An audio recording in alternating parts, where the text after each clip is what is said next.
Oke, selamat datang. Halo rekan-rekan mahasiswa. Selamat bergabung dalam kegiatan tutorial online mata kuliah komunikasi bisnis di sesi keempat. Pada inisiasi kali ini, kita akan mempelajari tentang komunikasi bisnis sosial.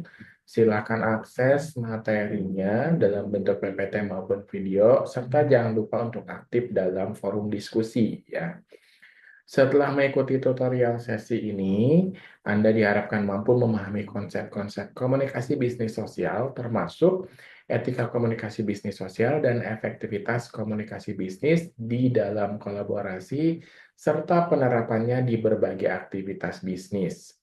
Secara khusus, gitu ya, dalam modul kali ini Anda diharapkan mampu untuk menjelaskan etika dalam komunikasi bisnis di lingkungan sosial dan kolaborasi, fungsi dan tujuan dari manfaat pesan persuasif, serta peran manajer baik dalam etika komunikasi bisnis di lingkungan sosial dan kolaborasi terhadap masyarakat ataupun konsumen maupun dengan sesama pesaing perusahaan. Silakan baca materi pembelajarannya, aktif dalam diskusinya, karena diskusi ini memiliki bobot penilaian sendiri yang sudah disampaikan di sesi pendahuluan. Di samping itu, persilahkan juga untuk mengerjakan latihannya di latihan sesi. Adapun sumber utama yang dipakai adalah modul Hadianto, ya, Hadianto Ferry 2023 Komunikasi Bisnis dari Universitas Terbuka. Oke, saya akan share untuk video pengantar di materi kali ini ya.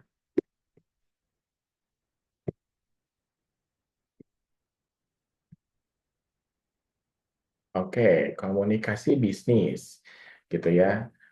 Saat ini kita akan etika komunikasi bisnis di lingkungan sosial. Seperti apa? Nah, lingkungan sosial, kalian sudah tahu sendiri, berarti kegiatan tempat sehari-hari gitu ya, untuk keperluan bisnis di sini maksudnya. Nah, jadi Anda harus kenali secepat mungkin kebiasaan ataupun budaya di lingkungan, terutama ketika Anda orang baru di sana, gitu ya. Nah, komunikasi bisnis. Etika komunikasi bisnis secara online. Apabila Anda mewakili perusahaan Anda di media digital gitu ya, ada hal-hal yang harus diperhatikan. Pertama, hindari personal attack. Ya, jangan menampilkan informasi yang sifatnya anonim, betul. Terus fokus pada topik yang sesungguhnya, tidak menjadikan opini sebagai fakta atau data yang kuat dalam bisnis online ya, Anda komunikasi bisnis online gitu ya. Terus perhatikan ejaan penulisan, tanda baca ketika Anda chat dan lain sebagainya. Terapkan pengebalan virus atau antivirus, takutnya terjadi cybercrime. Perhatikan bahasa yang Anda gunakan, gitu ya, harus dipahami, dan perhatikan waktu publish-nya juga. Juga kalian harus hati-hati dalam menyampaikan komentar. Itu etika komunikasi bisnis online. Unsur etika komunikasi bisnis yang pertama di dalamnya ada sumber atau sender. Ya, ini semua peristiwa yang akan melibatkan sumber sebagai pembuat atau pengirim informasinya. Yang kedua ada pesannya. Ini adalah kontennya yang akan disampaikan pengirim kepada penerima. Yang ketiga ada media. Ini alat atau sarananya untuk menyampaikan media dari yang sumber tadi ya. Yang keempat penerima atau receiver-nya. Ini yang menjadi sasaran pesan yang akan dikirim oleh si sumber. Yang kelima ada efeknya atau pengaruh. Ini adalah eh, apa yang dipikirkan, yang dirasakan, dan dilakukan oleh si penerima sebelum dan sesudah menerima pesan tersebut.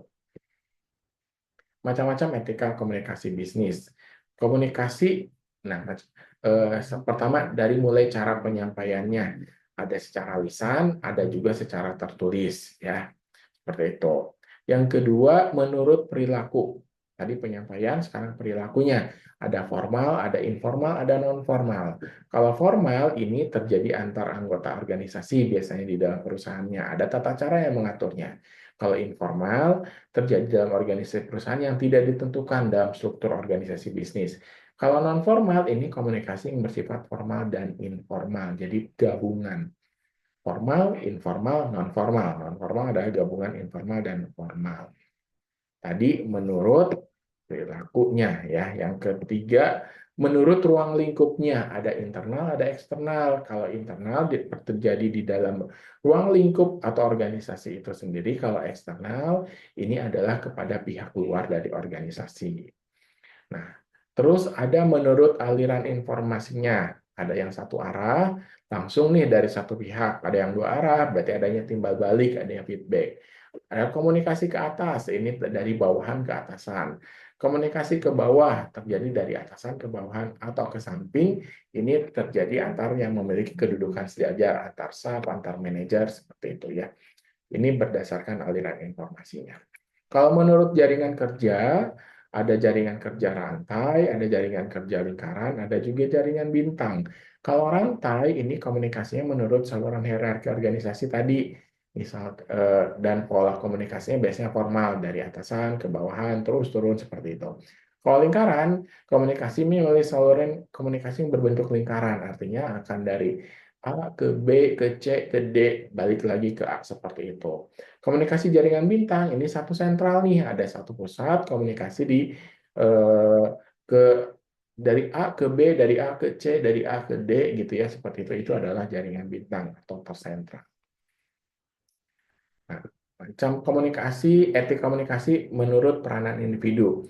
Ada antar individu dengan individu lain, ada komunikasi yang terlaksana secara non formal maupun informal, ada antara individu dan lingkungan yang lebih luas, ada yang terjadi karena individu memiliki kemampuan yang tinggi, dan ada komunikasi antar individu dan dua kelompok atau lebih. Ya, ini menurut peranan individunya. Kalau menurut jumlah yang berkomunikasi, ada perorangan, ada kelompok nih. Kalau perorangan terjadi antar perorangan. Kalau kelompok ini berlangsung satu grup dengan grup yang lain, menyangkut kepentingan kelompok biasanya. Efektivitas komunikasi bisnis di dalam kolaborasi.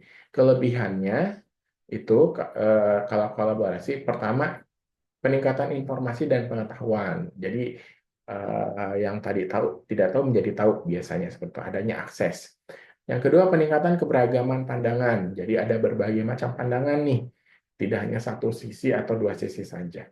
Peningkatan penerimaan solusi, artinya bahwa akan solusi yang diterima bisa semakin banyak.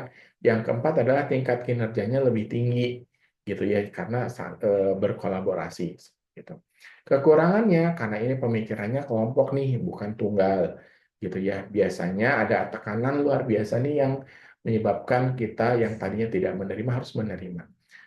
Nah, bisa juga kekurangannya ada agenda tersembunyi tertentu nih, gitu ya, seperti itu. Jadi harus berhati-hati.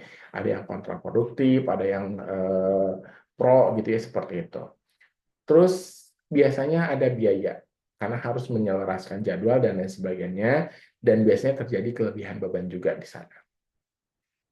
Karakteristik tim kolaborasi, aturan fungsional dan disfungsionalnya, gitu ya. Disfungsional dan fungsional. Kalau disfungsional ini self-oriented rules-nya. Itu ada controlling, withdrawing, attention seeking, dan diversing, gitu ya.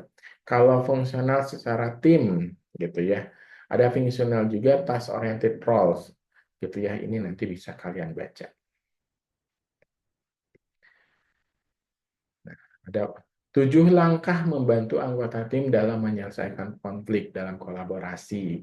Ya, pertama perilakunya proaktif, yang kedua harus komunikasinya baik, yang ketiga keterbukaan, harus riset juga ya untuk alasan yang faktual, terus fleksibel, adil, dan juga ada aliansi atau persekutuan untuk biar bersama-sama, gitu ya. Nah, jika diperlukan, rapat-rapat ini benar-benar diperlukan, ada perencanaan sebagai berikut yang harus dilakukan. Pertama, harus tujuannya jelas. Pilih pesertanya yang jelas untuk rapatnya. Pilih tempat dan waktu, gitu ya. Terus cara, dan terkadang satu-satunya cara membuat orang di berbagai lokasi bagaimana. Terus tetapkan agendanya ini untuk membuat pertemuan rapat. Nah, itu saja pengantar materi kali ini. Jangan lupa kalian baca materinya, kalian download juga videonya gitu ya, dan kalian kerjakan diskusinya. Sampai jumpa di sesi berikutnya.